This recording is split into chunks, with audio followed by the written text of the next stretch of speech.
Good morning साथियों, मैं Dhanendra sir स्वागत करता हूं आपके अपने चैनल एग्जाम फाइल स्टडी में। देखिए, हम कैलेंडर पढ़ रहे थे, आज हम उसके नेक्स्ट क्लास की ओर चलते हैं। हम नेक्स्ट क्लास पढ़ेंगे आज, ठीक है। तो अगर अभी तक आपने हमारे चैनल को सब्सक्राइब नहीं किया तो प्लीज सब्सक्राइब करें, वीडियो को लाइक करें, ज्यादा से ज्यादा शेयर करें ताकि उन तक वीडियो पहुंचे जो पढ़ना चाहते हैं। और बेल आइकन को प्लीज प्रेस करके वो जरूर जाइएगा ताकि नोटिफिकेशन आपको टाइम टू टाइम मिलते रहें। देखिए, अभी तक मैंने आपको पढ़ाया, हमारी क्लासेस चली, वो चीज थी, आपके क्वेश्चंस लिखे जाते थे, आप क्वेश्चन सॉल्व करते थे और हम आपको क्वेश्चन सॉल्व करके बताते थे। लेकिन आज थोड़े नई तरीके से हम क्लासेस को स्टार्ट कर रहे हैं, नई तरीके से हम क्लासेस लेंगे। तो आपको अगर कोई प्रॉब्लम हो इस चीज को लेके तो प्लीज कमेंट में बता दीजिएगा, ठीक है। तो आज हम पढ़ेंगे, स्टार्ट करेंगे अपने कैलेंडर के बारे में पढ़ना और हम पहला क्वेश्चन सॉल्व करते हैं, ठीक है। तो आपका पहला क्वेश्चन है ये कि 17 मार्च 2005 को बुधवार हो तो बताओ 12 सितंबर 2005 को कौन सा वार होगा। क्या बोलता है कि 17 मार्च 2005 को क्या है, बुधवार हो तो, कौन सा वार बोल रहा है, बुधवार हो तो 12 सितंबर की पूछा जा रहा है, 12 सितंबर 2005 को कौन सा वार होगा। देखो, 2005 का वार पूछ रहा है 12 सितंबर को। अब यहां पर क्या है कि यहां पे पूछ रहा है वो 2005 को कौन सा वार होगा, उसी साल के बारे में पूछा गया। कल वाले मेथड से भी आप कर सकते हैं, लेकिन आप लोगों ने हमेशा देखा होगा कि कोड्स होते हैं इनके और कोड्स हम लिखते हैं। लेकिन आज मैं आपको कोड बताऊंगा, आपको कौन से कोड्स याद करने, कोड याद करने भी हैं, देखना भी है ताकि आपको आसानी हो क्वेश्चन सॉल्व करने की। तो अगर हम जनवरी फरवरी से लेके स्टार्ट करते हैं हमारे कोड्स के बारे में कि देखिए जनवरी का कोड कैसे आया। जनवरी का कोड अगर हम देखें कि जनवरी कोड कैसे है, तो जनवरी में कितने डेज होते हैं, 31 डे होते हैं। तो 31 में अगर हम 7 से डिवाइड करते हैं तो 7 4 जा 28, 4 बचता है, 7 4 जा 28, ठीक है।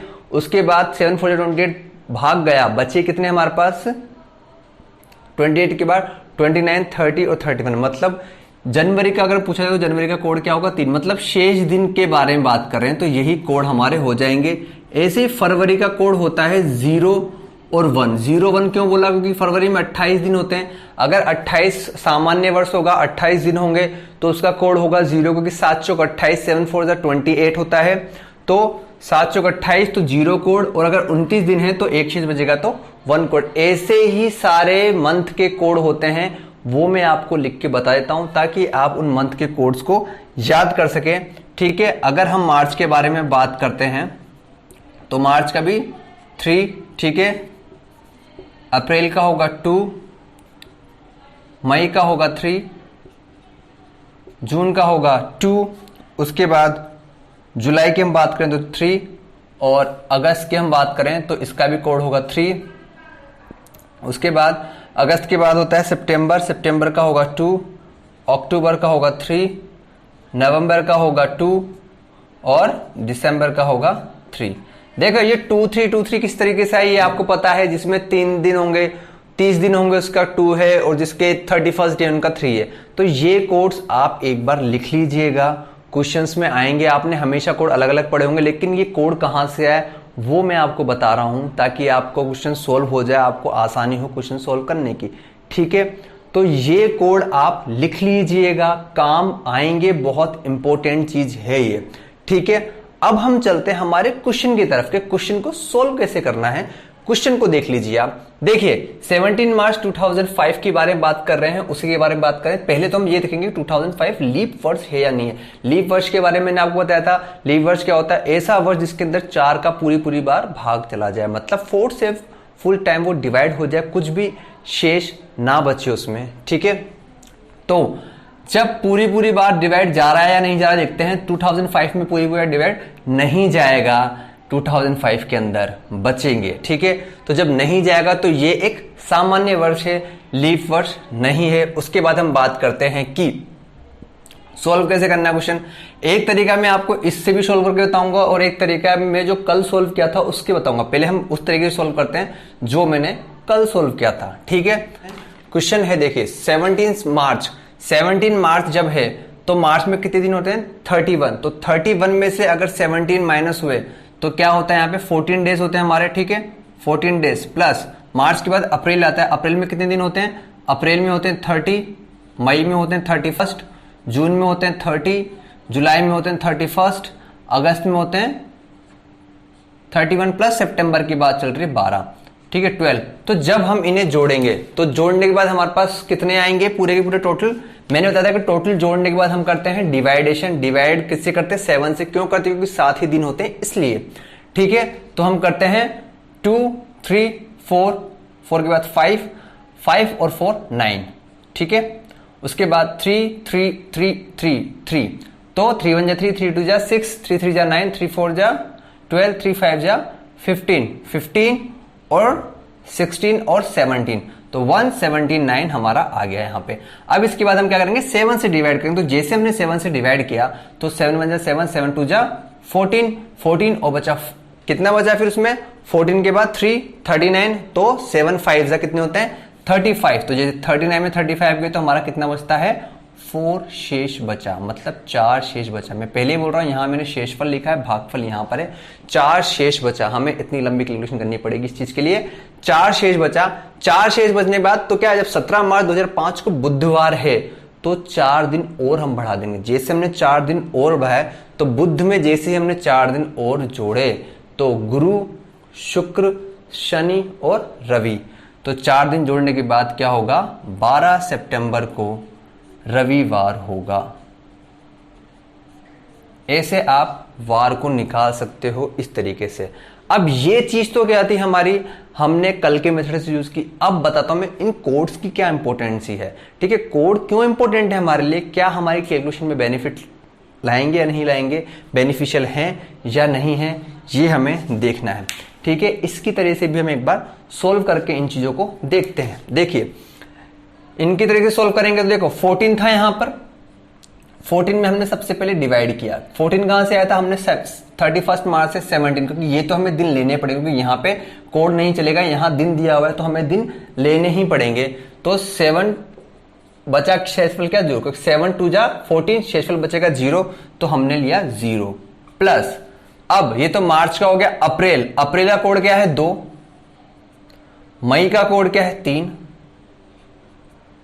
जून का कोड क्या है 2, जुलाई का है 3, अगस्त का भी कोड है 3, सितंबर में हम कोड नहीं लेंगे, सितंबर में यहां पे दिया हुआ है कि 12 सितंबर। अब यहां पे 12 सितंबर के साथ भी वही करेंगे जो हमने 14 दिन थे इसके साथ किया था।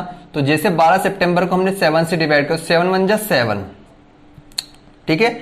जब 7 1 जा 7 हुआ, बचा कितना 5, तो यहां पे हम 5 लिखेंगे, शेषफल ही हमेशा लिखेंगे।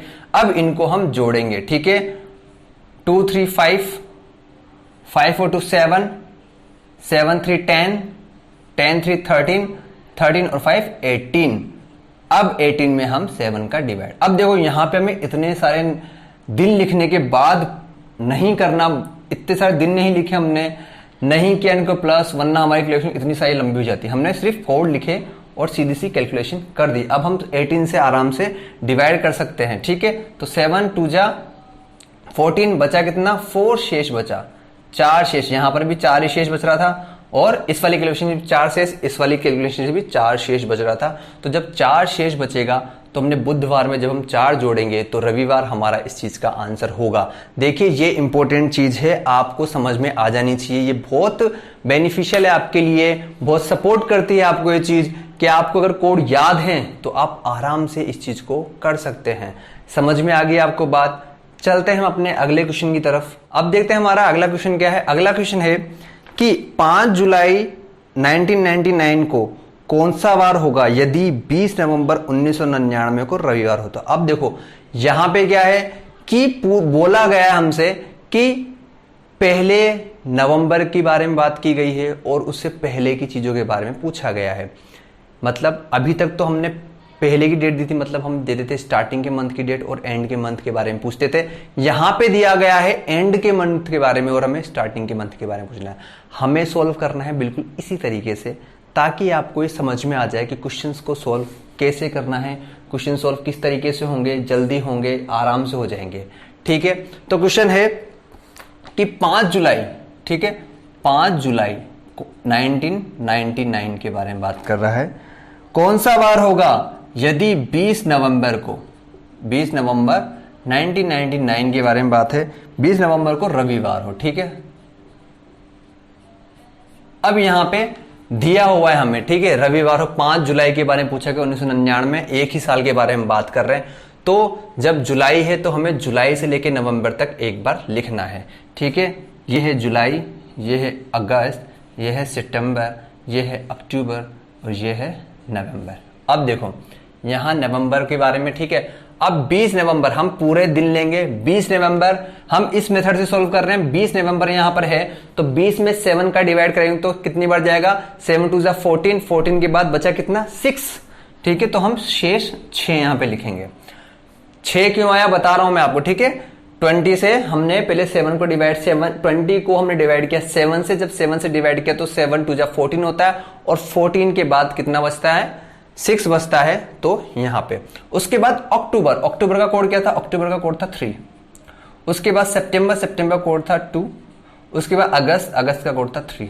अब यहां पे जुलाई, 5 जुलाई ऑलरेडी दिया हुआ है। ठीक है, जुलाई में कितने डेज होते हैं, 31 डेज होते हैं। ठीक है, जब 31 डेज होते हैं तो 5 तो ऑलरेडी इसमें गए, तो जब 31 में से हम -5 कर देंगे तो कितना होगा, 11 में से 5 गया तो कितना होता है हमारे पास 6, तो 26 तो यहाँ पे डेज हो जाएंगे। तो ठीक है, 26 हमने लिखा तो 26 में पहले क्या करेंगे हम 7 का डिवाइड करेंगे। तो 7 का हम डिवाइड करते हैं तो कितना होता है, 7 3 जा 21, 3 बार जाएगा, बचेगा कितना 5।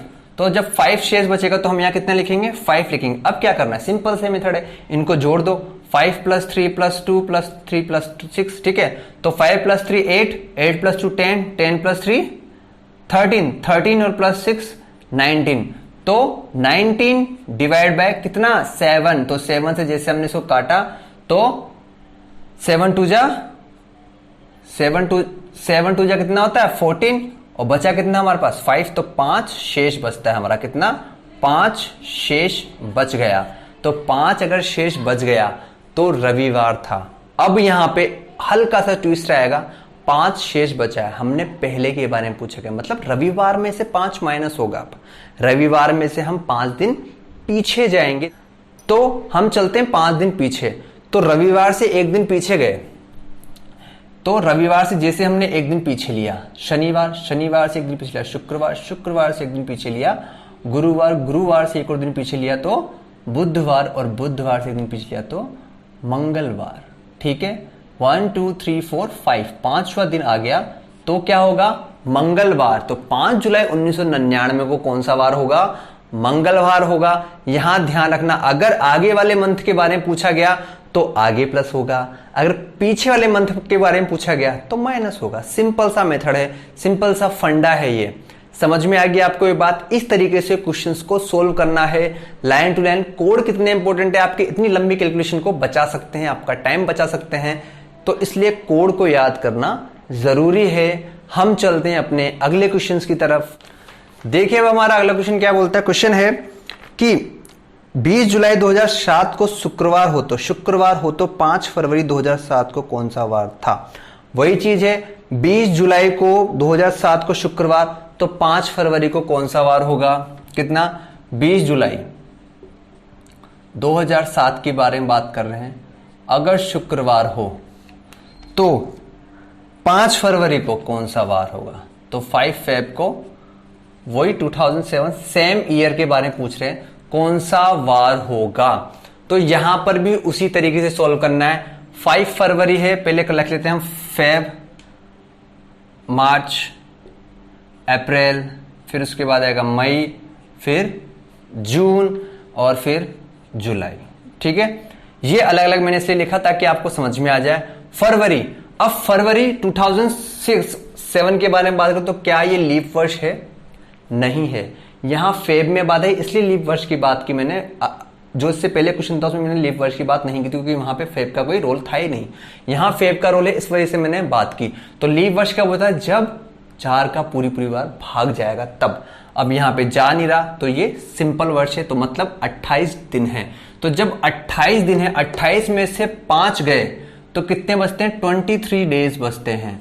तो 23 डेज तो डिवाइड बाय 7, तो 7 से जब हम डिवाइड करें 7 3 जा 21, बचे कितने शेष? 2, 22 और 23, ठीक है, शेष बचे 2। तो यहाँ फेब का कोड क्या जाएगा? 2। उसके बाद मार्च का कोड दिया हुआ है हमें 3, अप्रैल का कोड दिया हुआ है 2, मई का कोड दिया हुआ है 3, उसके बाद जून का कोड दिया हुआ है 2, और जुलाई का कोड नहीं, पहले हम जुलाई यहाँ पे दिए हुए हैं 20 डेज। तो जब जुलाई का 20 डेज दिया हुआ है तो 20 डिवाइड बाय 7 इक्वल टू 2 14, 14 बचा 6, तो यहाँ पे आ जाएगा 6, ठीक है। अब क्या करना है? इनको प्लस ही तो करना है हमें, क्या करना होता है? बस अब इनको प्लस करना है। तो 3 + 2 5, 5 + 2 7, 7 + 3 10, 10 + 2 12, 12 और 6 18। तो जब 18 डिवाइड बाय हम 7 देंगे तो 2 बचा 4, तो 4 शेष हमारा बचेगा। अब क्या करेंगे? 4 दिन पीछे जाएंगे, ना कि आगे जाएंगे, क्योंकि यहां पीछे के बारे में बोला गया है। तो शुक्र है, पहले गए, शुक्र के बाद गुरु, गुरु के बाद बुध, बुध के बाद मंगल, और मंगल के बाद सोमवार, ठीक है। तो 1 2 3 4 गए तो सोमवार होगा उस दिन। कौन सा वार था? सोमवार था उस दिन, ठीक है। आपको ये बात समझ में आ गई कि 5 फरवरी 2007 को कौन सा वार था? 5 फरवरी 2007 को था आपका सोमवार। इस तरीके से क्वेश्चन को सॉल्व करना है, आसानी से आप क्वेश्चन को सॉल्व कर सकते हो। तो चलते हैं हम अपने अगले क्वेश्चन की तरफ। देखिए हमारा अगला क्वेश्चन क्या अगला है कि 12 अप्रैल 2002 को शुक्रवार हो तो 12 अप्रैल 2003 को कौन सा वार होगा? तो देखिए यहां पे बात की गई है कि 12 अप्रैल, ठीक है, 12 अप्रैल 2002 को कौन सा वार है? शुक्रवार हो है। तो 12 ही अप्रैल 2003 को कौन सा वार होगा? अब देखिए यहां पे बोला गया है कि अगले वर्ष के बारे में बात की, सीधी सेम वर्ष के बारे में बात नहीं की, अगले वर्ष के बारे में बात करते हैं। जब अगले वर्ष के बारे में वो बात कर रहा है तो मैंने आपको कल बताया था कि अगर लीप वर्ष ना हो, अगर लीप वर्ष नहीं होता, मतलब सामान्य एक साधारण वर्ष होगा, तो वर्ष का पहला दिन और वर्ष का अंतिम दिन सेम होंगे। बताया था मैंने आपको कि वर्ष का पहला दिन और वर्ष का अंतिम दिन सेम होगा। लेकिन वर्ष का पहला दिन और दूसरे वर्ष का पहला दिन यहां पे डिफरेंस आता है। देखिए अब यहां पे लीप वर्ष 2002 भी नहीं है, 2002 बिल्कुल भी लीप वर्ष नहीं है, क्योंकि 4 का पूरी बार भाग नहीं जाता। तो जब 2002 लीप वर्ष नहीं है तो इसका अंतिम दिन भी वही होगा। लेकिन जब यहां पे ये पूछा गया क्या होता है कि जब लीप वर्ष हम सिंपल वर्ष से जब अगली वर्ष में जाते हैं तो दिन एक बढ़ जाता है। मतलब एक दिन, अगर जैसे 1 जनवरी को शुक्रवार था तो 1 जनवरी 2002 को शुक्रवार था, तो 1 जनवरी 2003 को शुक्र +1 यानी शनिवार होगा। ये होता है साधारण वर्ष के अंदर। लेकिन लीप वर्ष के अंदर क्या होता है? 2 दिन ऊपर निकल जाता है, क्योंकि लीप वर्ष में अगर 1 जनवरी 2001 को मान लो जैसे सोमवार है तो 31 दिसंबर 2001 को वही +1 हो जाता है लीप वर्ष के अंदर। तो यहां पर भी वही होगा। लीप वर्ष के अंदर अगर ये लीप वर्ष होता तो +2 बार हो जाते, लेकिन ये सिंपल सा वर्ष है तो +1 बार होगा। मतलब शुक्रवार है तो यहां पर शनिवार होगा। अब देखिए हम चाहते तो इस चीज से भी सोल्व कर लें, लेकिन बहुत लेंदी क्वेश्चन हो जाएगा, फिर हमें इक्वेशन लिखनी पड़ेगी, बनानी पड़ेगी। पर यहां पे क्या है कि जब इतना लंबा हमें नहीं करना, जब हमें ऑटोमेटिकली नियम कायदे कानून कुछ पता है कैलेंडर के, तो उनको अप्लाई करो ना। क्यों अपना माथा भड़क कर रहे हो, क्यों कैलकुलेशन करने बैठे हो? ठीक है, तो हम उस चीज को अप्लाई कर सकते हैं। तो 12 अप्रैल 2002 का शुक्रवार है तो 12 अप्रैल 2003 को शनिवार होगा, एक दिन प्लस हो जाएगा। ये चीज गांठ बांध के रख लेना अपने पास, ये बहुत काम आने वाली चीज है आप लोगों के लिए।